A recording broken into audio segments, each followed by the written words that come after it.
Hey everyone, another day, another Mapster tutorial. So today we're going to be going over how to connect up a spreadsheet to your interactive map.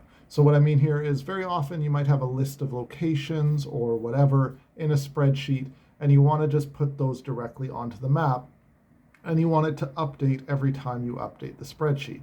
This is a really great alternative to doing something like building a whole database full of locations that you fetch every time that a map loads. You can just do it in a spreadsheet. It's very easy for non-technical people to update that spreadsheet or add new locations. They might still break it, but you can at least give them some good instructions and tell them that they could break it. Anyway, we're going to go over this in this video. You could do this in any kind of map: Google Map, Leaflet, Mapbox, MapLibra. The mapping part actually isn't very hard at all. The hardest part is getting the Google Sheets set up just right. We're also going to talk a little bit about geocoding, which is basically changing addresses into coordinates, which is something I find is very, very common when you're dealing with spreadsheets. Very often people will just put addresses into the spreadsheet and they actually want to get out the coordinates so they can put it on a map. So this tutorial is going to show you how to do that in a couple different ways. We're going to use MapLibra just because it's good for illustrating this kind of thing, because there's a couple different ways to add shapes onto the map. But at the end of this, you'll be able to easily get a spreadsheet hooked up, have it live, updating, all that kind of great stuff. And you're going to find all the code for this up in the Mapster Teach GitHub that I have, where I'm putting up code for all these tutorials.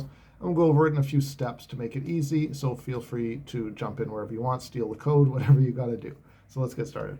So at the end, we're going to end up with just a really simple map that is just meaningless because it's just for a demo. And I've got a few locations over here and a couple locations down here in Southeast Asia, as well as a polygon. We're going to do a polygon as well, which is really rare. You're not really going to see that in your average spreadsheet, but I thought I'd throw it in just for the hell of it anyway. Now, the spreadsheet you'll see in the links, and you'll also see in our sample code, is just this very simple spreadsheet. I have some lists of the titles, and then I have a few different bits of information about them. I have latitude and longitude for some locations, but not for all of them. For the ones I don't have latitude and longitude for, I have here an address, and we're going to deal with that. And I have one that's a polygon where I've dumped in the coordinates in this really kind of awkward way, but it's not inconceivable that you might want to do that for some reason or another, so that you don't have to make a whole geographic database if you're just displaying some points and updating them. So let's jump in. I guess just before I started, I made all these points, pretty much all of them, just clicking around on geojson.io, drawing some shapes. It's a really good place to get that. It's also where I grabbed the coordinates that I then put in the spreadsheet for the polygon. So geojson.io, great tool. I've gone over it in another video on the channel. Definitely make use of it if you're doing mapping. So getting started, we're going to hop over to MapLibra, and we're basically just going to grab the code in here to just start up a new MapLibra map. So step one that I have here, which is really just this. Step one is really just loading up the map. And that's just the code for MapLibra. There we go. So the actual part here that I want to go over in step one is actually setting up the spreadsheet. So you can see I do have the spreadsheet here, but I need a way to actually get this into the mapping, the JavaScript that I'm creating. We're going to actually do the fetch in step two, but what we have to do is prepare it. So it's really important that we go here and we go to File and we go Share, and we have to publish to web. The thing about this, if you do it this way, is your spreadsheet will be visible on the internet to anyone who's going to find this link. Not everybody can edit it. You can make the permissions set, but it will be visible. Okay, so that's important to note. What we're going to do is we're going to get the link, not for the web page, but for the comma separated values, the CSV. We're going to get that, and then it'll give us this link, which basically just has a little parameter on the end that says it's going to be a CSV, and that'll give us a CSV at the end of it, and you'll just have to publish, and then that's going to be our link that we will fetch with. So that's the crucial part to make sure you can actually get this data. So on into step two, we actually get our points on the map as well as our polygon. So how are we going to do that? We don't do any of the geocoding yet. We're just getting this data on here. So one of the first things I'm going to do is use a library here called CSV to JSON. This is the one I like. There's many libraries that do a similar thing. There's many in Node. There's lots of options for this, but I find this one quite easy. So what I did is I just grabbed this CDN so I could load it up immediately without having to actually download the JavaScript file. And I follow along with the documentation in terms of using it. Here it is, CSV, and we can go from a string, and then it gives us all the rows. So we implement that here. First, we fetch, using JavaScript fetch call, that link that we got from the publish to web CSV. And then what comes back from that, one small thing to note is it's not .json. We're not parsing this as a JSON when it comes back like we do with most API calls. It's just text. We're going to turn it into a JSON. So it comes back as text, and then that response, I then run through this CSV library. So I pass the response into this, and that's the string it's going to build our JSON from. And it pumps out all the rows. Now, if we are going to look briefly at the rows, we can see how they come out from this. Boom. Okay, so we can see all the rows it comes out. It's really nice, this library. It has the title of the row, so it takes the first row in your spreadsheet and takes that as the names of the different properties. And then each property is underneath, and you can see the latitude and longitude come through as strings, right? And then for the test polygon, you can see this polygon comes through as one big string. So we're going to have to do a little bit of data management, a little bit of parsing on this. So that's what we get. It comes through. So first, I just filter out for the points, and I do that by checking for any row in my spreadsheet that has a latitude and longitude that aren't just empty strings. And that tells me those are the points I have. Then I loop over them, and for each one of them, I turn it to a number and create a marker and throw it on the map. I don't do anything else. That's pretty straightforward. Very easy. Now with the polygon, it's a little more crazy because it is this long string that's in a not very friendly format. I'm not going to go over in really tight detail exactly how I parsed it apart. There's probably smarter ways to do it. This is the kind of thing that coders like to nerd out over, the exact best way to parse this kind of string into whatever format you want. But I happen to do it this way here. I created a little loop where I could test it for myself to check which way was easiest. Anyway, my ultimate goal is to get it so that it's basically this exact same thing, but in an actual array format, not just a string. So I generally split them by some characters, split them again, take off some extra characters, and ultimately I rebuild that into an array. Again, look at the code. It would be kind of a waste of time for me to try to go over everything in detail here. So anyway, I build a new feature collection, so a new GeoJSON, from this parsed information. So here's my beginning of my GeoJSON, and for all the features, I loop over all the polygons, which in this case is only one. And for each of them, I do the same thing. I do this parsing thing, which ultimately gives me back the coordinates in an array, and then I stick them as a new feature into this feature collection, okay? So once I have that and it's working and it's nice, what I always would do is I would console log it out, or however you want to do it, and I'd go test that. So one of the ways I do that is I would do that store object as global variable here in the console. Then I type copy temp1, that copies it onto my clipboard, and from there I can go and paste it into geojson.io and see, oh yeah, okay, it parsed correctly, there's no errors, I know this is going to load on the map properly. Once I've done that, now my next job is literally just to do the code to add it. This is why I did this in MapLibra. It's not exactly the same as adding a point. We're going to add a source, and we're going to pass in that GeoJSON, and then we're going to add a layer here. And we're not really going to style it at all, but you could do that easily in MapLibra by looking up how to style the fill layer. Obviously, I have courses on that as well in this channel.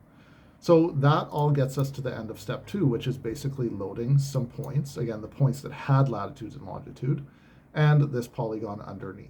Okay, so we're done that. Now we're going to move into the last part, which is the geocoding. So in geocoding, there's a couple ways to approach this, and I'm going to go over both of them. Again, I think this is important to go over in a video like this because it's very common with spreadsheets that you're going to run into people just having addresses in them and not yet having changed those into latitudes and longitude. So geocoding can be done in a lot of ways. There are APIs that can help you geocode. And there's also actually methods built just to do this in Google Spreadsheets. So first I'm going to go over the API just to introduce you to this API. I don't think it's the best thing to do in this case because I just don't think it's a very good use of this API, but I want to introduce it to you anyway. So this is Nominatim, and we have it here as an example in one of the Map Libre docs, which basically turn addresses into locations with Nominatim. And they actually have a whole tool that does this. But you can actually go right to the Nominatim website, and in their API information, you can find examples on how exactly you're going to search, what you're going to search. We'll just jump right into it and look and just go right into the code to the point where I use it in a special fetch call, and I'll dig into this a bit more. And you can see I hit nominatim.openstreetmap.org, search, and then query for the address. And the address here is literally the whole address that I've put in. And I ask it to give me back a GeoJSON, and it comes back with some information in a response. Okay, so this is one way to geocode. Now it's important with Nominatim, one reason why this isn't the best is because you would be geocoding every single time you reloaded this page, which means every user would be geocoding, which is just overkill. And Nominatim and many geocoding services do have rate limiting or terms of service of how often you should be geocoding. They don't want to get 10,000 requests every second from thousands of users at the same time. So Nominatim, for instance, says only 1 per second. So in this case, I've done a little timeout that will only do a request every 1.5 seconds, and that stays well within their limits.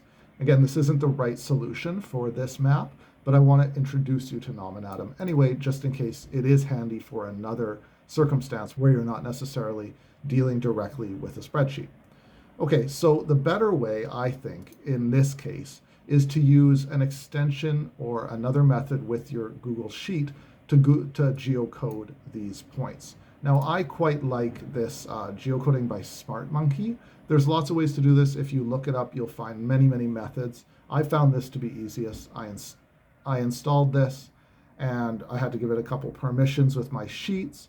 And then it basically, when I hop into my sheet, I can go to extensions, Geocoding by SmartMonkey, and if I go to create template, it will create a new geocoding spreadsheet, which has an example here. So it will say, oh, if you put the addresses in this row or in this column, it'll pump out the coordinates. It'll also tell you the address that was actually found. So we can test this by going to extensions, geocoding, and actually geocode, and then it will run, and it'll tell me, okay, here's the addresses we found, and here's the coordinates, right? And you need to make sure what order these coordinates are in. They might be latitude, longitude, they might be longitude, latitude, so you got to check that. So once we take this, we're going to go back to our sheet, copy our addresses, and put them in the address point, and then we're going to geocode again and wait for it to change. And there, I know these addresses came back. These look right. These are actually the right postal codes, so I know these are good. Now we're going to test them. So I'm going to take one. We're going to take one and drop it here, and we can see there's the point. So we're going to replace that with the coordinates that we get from this. So when we put that in, where is it? It is not on the map. So that implies probably that our coordinates are the other way around. They're probably latitude, longitude, but we are used to longitude, latitude for our GeoJSONs. So when I reverse them, there is the coordinate. It's in the right place, and that's all good. So now, in order to move that back over, I just need to copy each of these values into the right place in my Google Sheet. So I'd copy the latitude into there and the longitude into there, and we're off and running, okay? One small thing to note is you need to make sure that when you're doing that whole CSV publish to web, that you make sure that your sheet that is published to the web is the first one in the row. Otherwise, it's going to actually start pulling from the geocoding sheet, and it's going to get all confused because you don't have the same headers and it's not parsing it correctly. You can have different sheets published to web. You just need to make sure they stay in the same order once you publish them, and it'll give you a different CSV for each individual tab. So just a little thing to note so you don't accidentally screw it up when you're geocoding. So those are two ways to geocode I think are quite valuable. We're going to flip over to step 3, and you can see that when I geocoded here from Nominatim, this is the kind of response I got back. I got back a feature collection with features in it that gave me things like bounding boxes, gave me various properties, what type of place came back. I can also get back polygons to get the actual shapes of buildings. It gave me lots and lots of information here. So that's where Nominatim or another geocoding service could be useful to give you a lot more information than just the coordinate that you might get from a simple thing like this geocoding method. So in the end, in step 3, all we really did was move things around a little from step 2. I filter out my points, my polygons, and the points I'll be geocoding. Then if I have any points to geocode, I pass them to a function that will geocode them and then add them to the map. And if not, then I just add things to the map.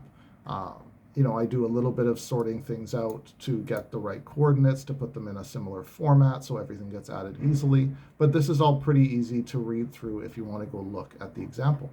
So in the end, that's how we get points from a spreadsheet onto a map. And anytime that we update this, points will be added and removed. So if I just quickly delete all these points, and my spreadsheet will just automatically save, and now I'll reload, and we'll see that we don't get the points down in the corner there after we do the geocoding. So the points are gone. So this is really great, and hopefully it helps you with some projects you're doing or gives you some ideas for how you can more easily manage your data and get it onto your map. So we'll see you next time.